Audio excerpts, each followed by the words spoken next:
Welcome to a brand new episode of Autocar India Quick News, where we give you a quick lowdown on the entire week's happenings from the exciting world of automobiles. But before we begin, do hit subscribe to the Autocar India channel and press the bell icon to stay notified on all our latest uploads. Let's start the news with Tata that has showcased a brand new EV concept. Within a few weeks after it showcased the Curve concept, Tata has unveiled its brand new pure EV concept, the Avinya. The name, which is derived from Sanskrit, means innovation. The Avinya is built upon Tata's Generation 3 EV architecture, which allows for maximum utilization of space inside the cabin. The Avinya gets a very distinct and minimalist look with a full-width LED light bar up front that is designed to resemble a stretched-out Tata logo. There is a uniquely lit solid grille, slim headlights and a smartly styled front splitter. There are blacked-out A-pillars, a strong shoulder line, suicide doors and a glass roof. The rear too sports a full-width LED taillight that mimics the look up front. On the inside, there is a clean look to the cabin, which is devoid of any freestanding infotainment screen on the dashboard. The Avinya instead has a slim, well-integrated screen in the dashboard along with a new steering wheel that too has an integrated information display. The far ends of the dashboard also house a screen each to display the feed from the outside rear view cameras. There is seating for up to 5 people in both the rear bench seat as well as the swiveling bucket seats up front. Tata has also extensively used sustainable materials inside the cabin. Tata's pure EV Generation 3 architecture is set to offer connectivity, ADAS, enhanced performance as well as better efficiency. SUV models based on the Avinya concept are slated to enter the market by 2025 and will offer a minimum range of 500 km on a single charge. Our detailed walk-around video of the new Tata Avinya goes live on May 4th. Stay tuned for that. Tata Motors is also set to finally introduce the much-awaited long-range Nexon EV on 11th May. The SUV will receive a 30% larger battery pack, increasing its range to an estimated 400 km on a single charge, which is going to be a 28% increase over the current model's 312 km. The new 40 kWh battery pack will also see modifications to the SUV's floor, and there is likely going to be a reduction in the boot space as well.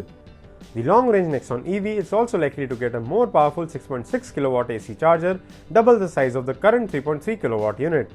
The crossover is also expected to get selectable region modes. In terms of features, there could be addition of an air purifier, ventilated front seats, cruise control as well as ESC.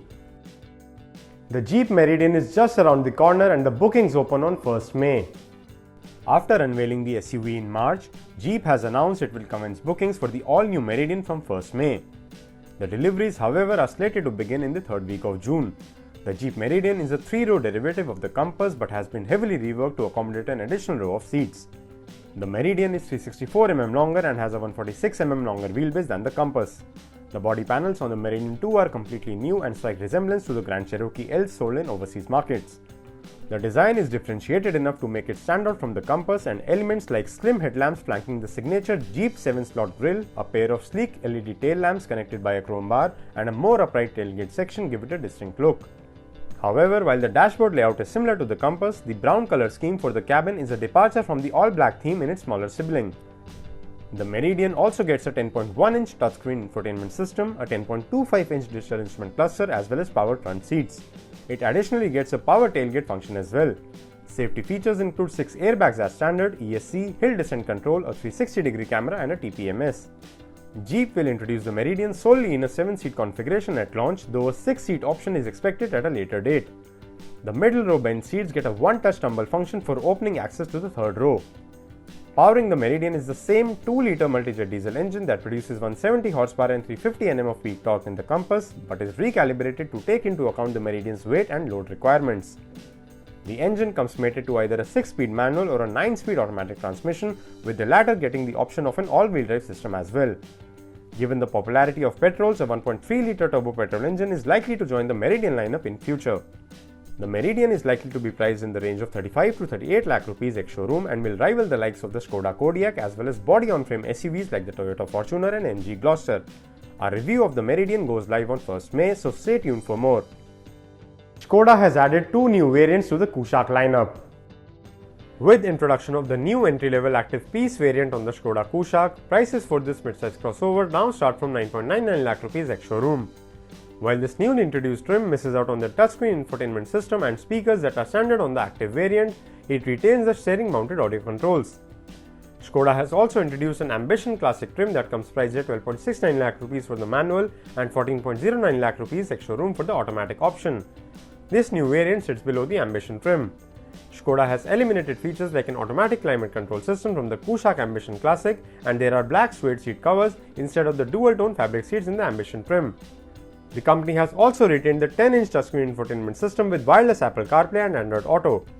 Both the Active Peace and Ambition Classic variants are only available with the 1-litre 3-cylinder TSI petrol engine in the Kushaq that produces 115 horsepower. While the Active Peace trim is offered only with a 6-speed manual transmission, the Ambition Classic gets both 6-speed manual or a 6-speed torque converter automatic gearbox options.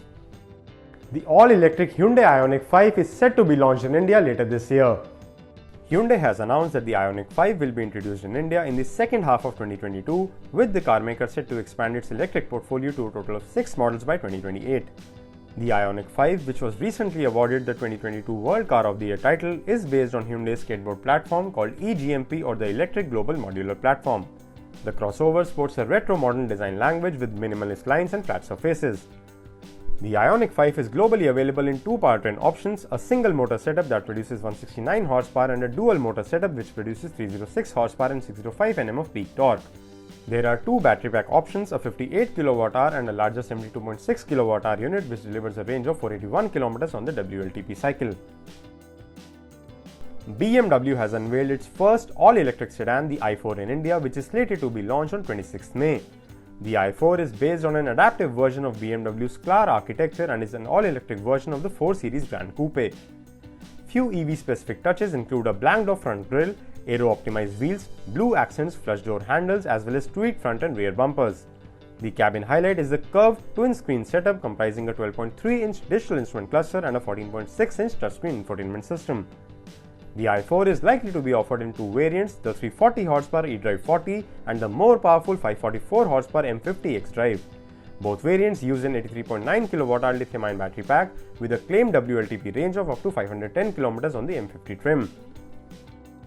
And coming to two-wheelers now, Ola Electric has issued a recall for a batch of its electric scooters. 1,441 units of the Ola S1 Pro electric scooter have been recalled to conduct preventive diagnostics and health checks pertaining to the scooter's battery and thermal management systems. The announcement comes in the wake of the recent incidents of multiple electric scooters of several manufacturers catching fire in different parts of the country. The Union Minister for Road Transport and Highways, Nitin Gadkari, too has warned of levying tough penalties on companies for cutting corners in quality of their electric vehicles. And finally, Ducati has launched the Multistrada V2 in India. The Multistrada V2 comes priced at 14.65 lakh rupees for the standard version and 16.65 lakh rupees ex-showroom for the S trim. It gets a new engine cover as the visual differentiation over the outgoing model, while there's a narrower seat and repositioned foot pegs as well. The Multistrada V2 S variant also gets LED lights, a 5-inch TFT display and cruise control. There is also a 5 kg weight reduction due to lighter wheels and mirrors. The motorcycle continues to get a USD suspension up front, a monoshock setup at the rear, a 320mm front and a 265mm rear disc brake setup. The Ducati Multistrada V2 comes powered by the same 937cc engine that now gets redesigned connecting rods. However, the output remains unchanged at 113 horsepower and 96 Nm of peak torque. And that's all the news we have this week. Thank you very much for watching. See you again next week with more news and more scoops from the exciting world of automobiles. Till then, keep enjoying Autocar India.